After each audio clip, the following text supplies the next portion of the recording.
Hello there, and welcome to Conversations About Conversations. My name is Ivan Farber. I'm the host. I'm joined by my co-host, Jules Swisher. She's my pal, my friend, my neighbor. Howdy, neighbor. Howdy, partner. Howdy, partner. And we are also joined by special guest, David DeCelle. David is a speaker, entrepreneur, coach. He's the president of Model FA. David, welcome to Conversations About Conversations. Thank you so much for having me, and a special shout out to Michael for making the initial introduction. Without him, we wouldn't be doing this today. Today's topic is building relationships systematically, being intentional, being methodical, being thoughtful, and being systematic, and making sure folks get an outstanding experience when they're talking with you, which is like so aligned with how I think about conversations. So I'm really interested in how you think about it, because I expect it to be similar and also different. To some people, it may seem like a lot in terms of reaching out to 2 people a day when they have all their other stuff going on. But I promise you, I'm incredibly busy, as I'm sure they are too. And I have plenty of time to do this, right? So I think, it can be kind of an excuse and a lack of commitment. Personally, I think if someone says, I don't have time to do that, it's like, no, you just, need to rework your priorities. Make the time.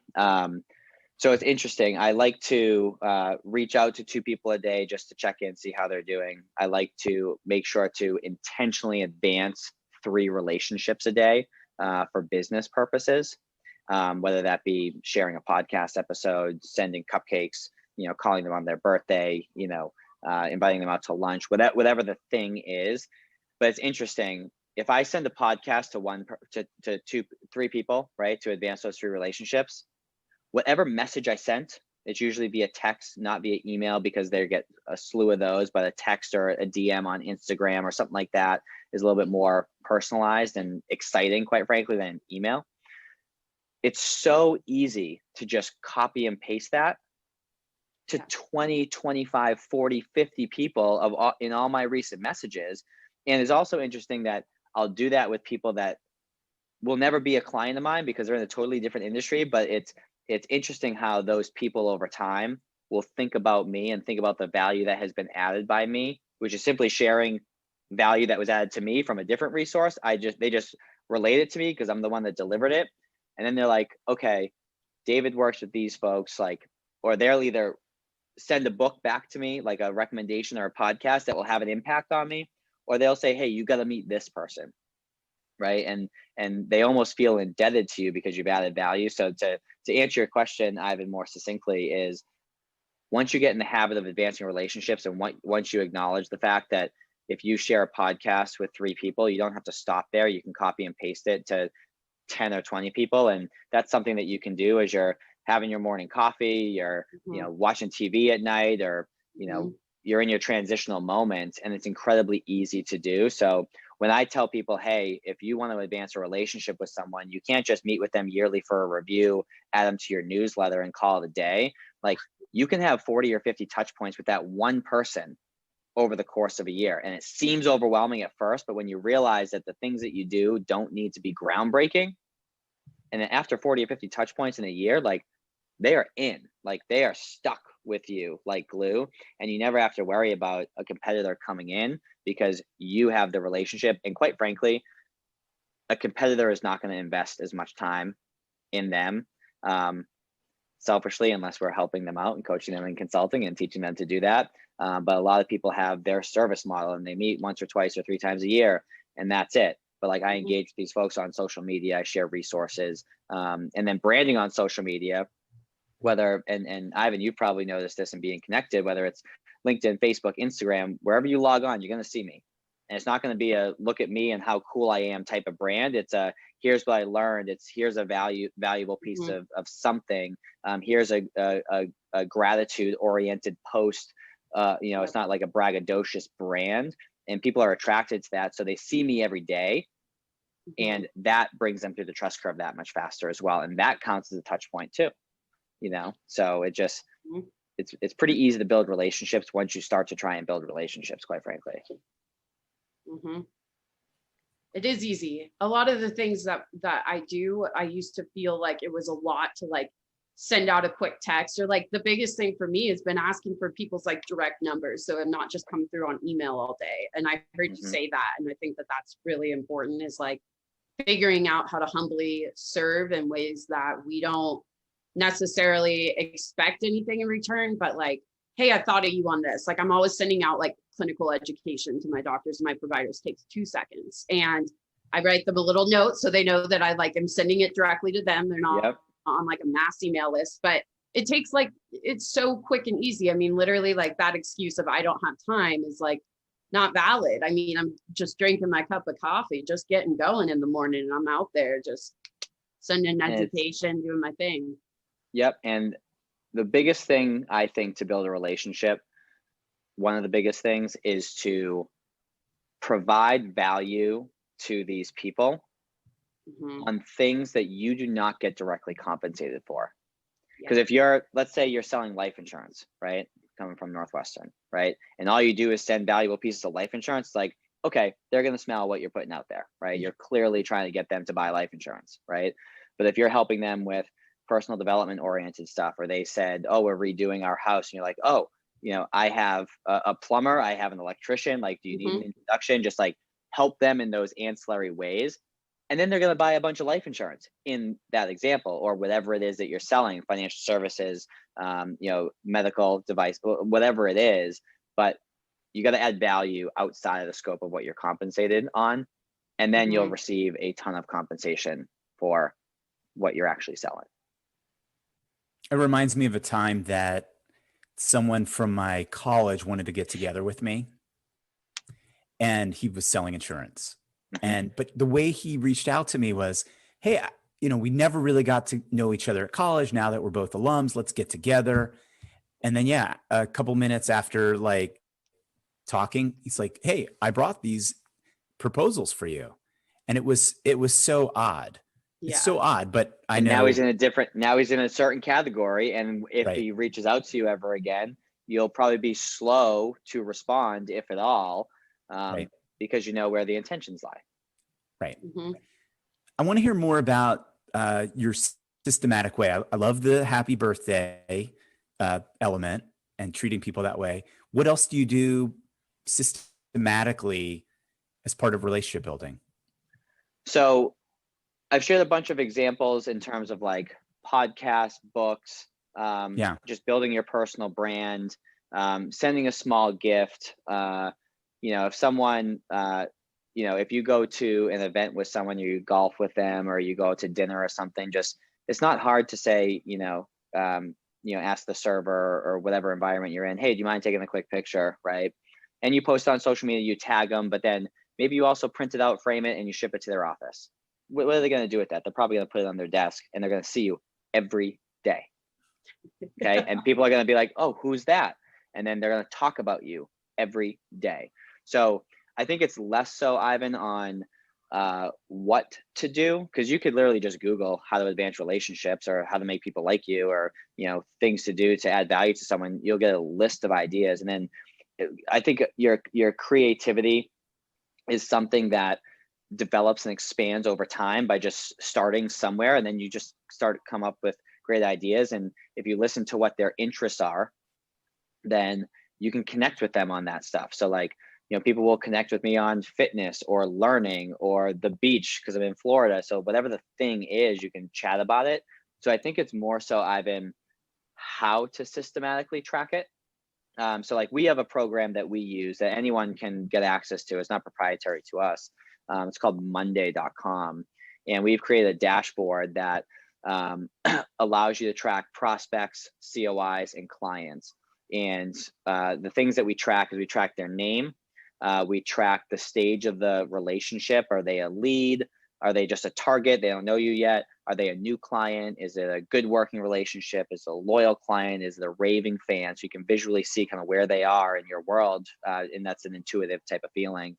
And then you can track, and this is a Dan Allison language, who's on our team as well, excuse me, which is, are they a gold mine or a landmine? Meaning, are they an advocate of yours to where you make enough relational deposits to where you can go in for the ask, right? Because the challenge is when people are asking for referrals or asking for business, they meet with someone twice a year and they ask one of those times or two of those times, it's 50 to 100% of the time.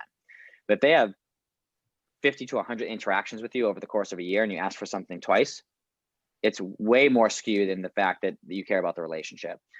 And then they're willing to help you because they know that you care about them, right? And you're not asking them for something every time. But then we also track, Ivan, they have a sub item section where you click it and it's a drop down and you can note what the action is that you're going to do, when you're going to do it, and whether it's done, you're working on it or whatever. And then, so what I do is I identify what I'm going to do, when I'm going to do it. So there's a certain part that's systematized in this way. And as soon as I do that action, because I get notified to do it, as soon as I do that action, and it can be things like, I had a client who took their CFP back on November 3rd. So I made a note to reach out to her on November 2nd. Now she told me about that like 6 weeks ago in passing, but I immediately went and tracked it. So people think I have a good memory. It's no, I track it, right? And as soon as I complete the action, I immediately identify the next thing I'm going to do and when I'm going to do it. I don't care if it's for the next day or for the next month, but everyone always has something that I'm working on so that there's a next touch point built in. And that's the systematic way. And then there's other things where if I send someone the podcast and I look through my DMs or my text messages and they happen to pop up, like I'm not going to track something super simple like that. Then it's kind of like you're just kind of doubling your efforts. So I think it's, if you can find a system, whether it be Monday.com or the CRM that you use in your business, just something to where you get notified to do a certain action, no one's going to slip through the cracks. You're not going to have that uh-oh moment when you're like, oh my God, I haven't reached out to so-and-so in 9 months and I need something from them now, or I want something from them now, but it's going to come off as disingenuous because the last time I reached out to them, I needed something too. And there's been no touch points along the way. So as long as you can systematize your touch points, it allows it to take the relationships that you intuitively build and have that same vibe and feel for everyone else because the system's doing the work for you. I got it. I totally get your approach, your system, your genuine caring and contribution to others. That there was some moment that you shifted actually in your career. I'm thinking back to the story you told about running the unit down of 350 units down to number 300. That there was there something there that you then saw, okay, I can do this completely differently? I mean, I was just sick of losing, to be quite frank. Yeah. Like, Got and it. something needed to change, and then that change happened to work out. I'd love to say I read this book or I had this epiphany, but it just kind of happened to work out that way. You know, and so let me bring up something to tie the loop on some of the stuff that I've been sharing, Ivan. Like, one thing that I think is really cool is leading up to this podcast, when you sent me an email. You sent me an email with the link, you know, looking forward to chatting with you.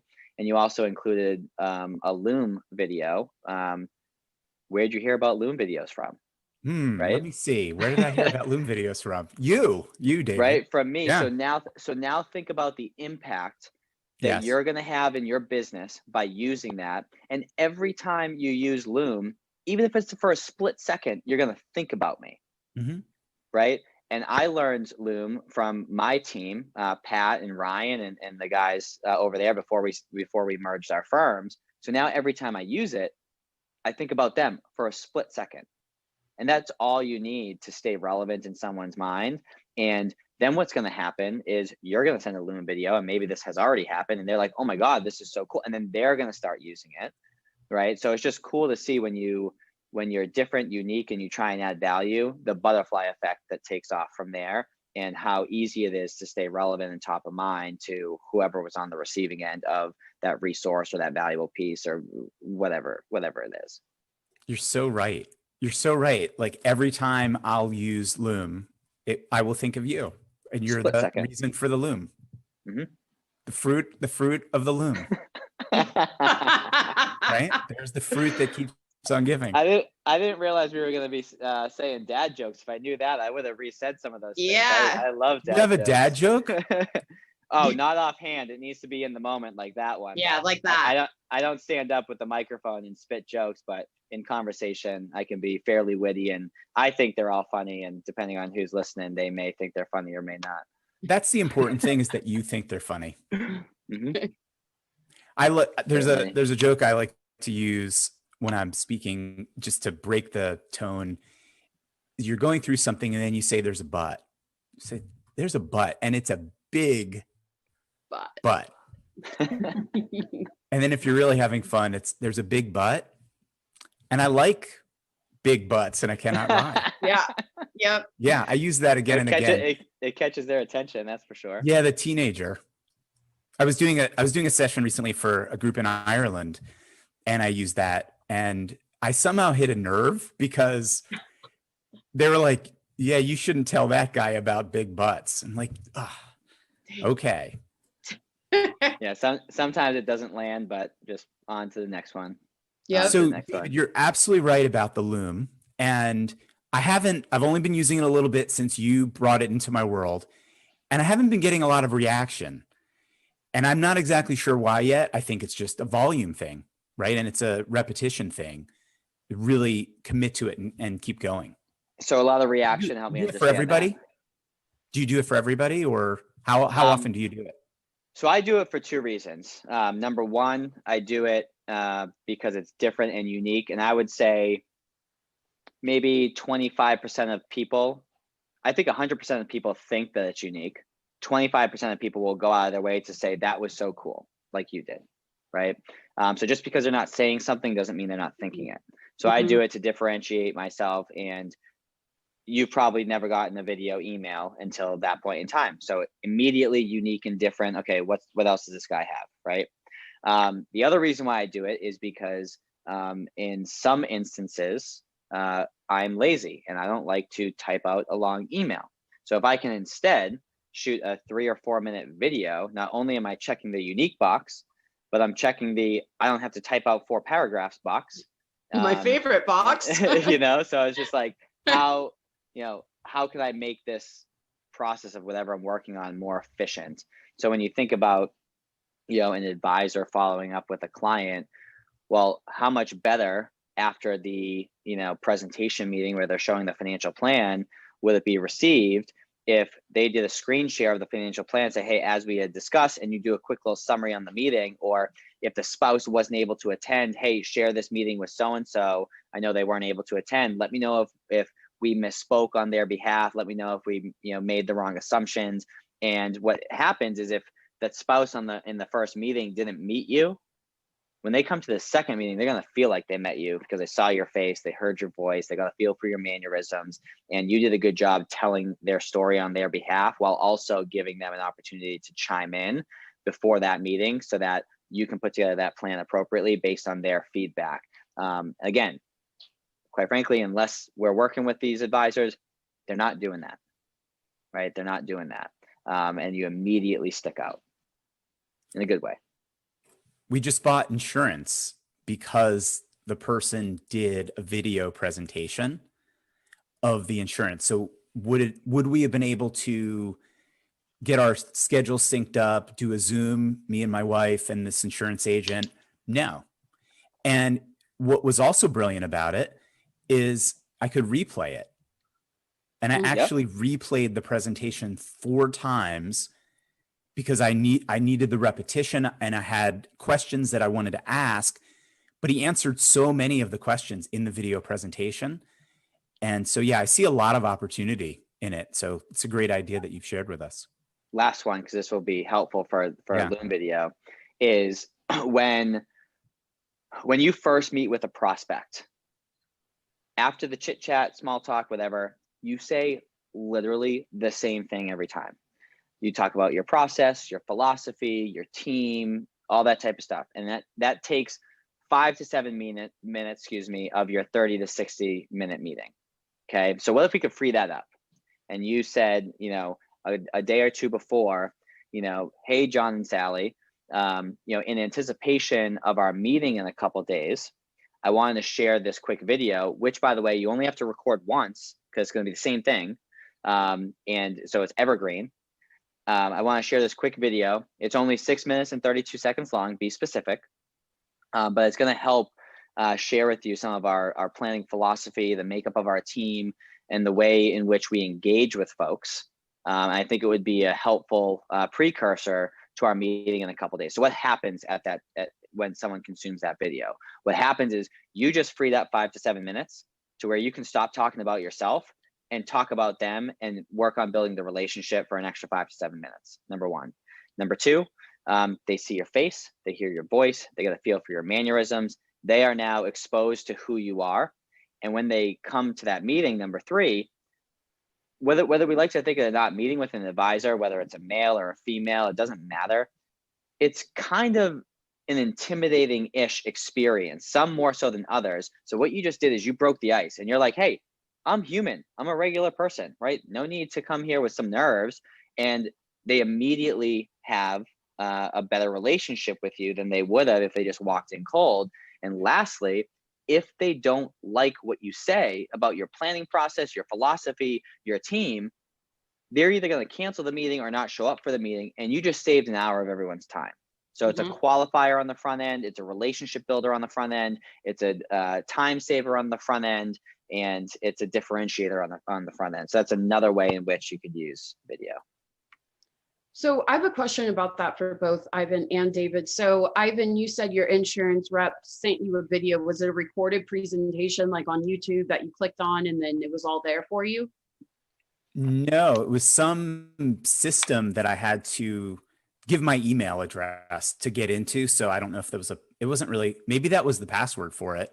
Yeah. But it was one of those screen shares. So there's a little picture of him in the bottom, and he walked us through our current insurance and the insurance he was selling us.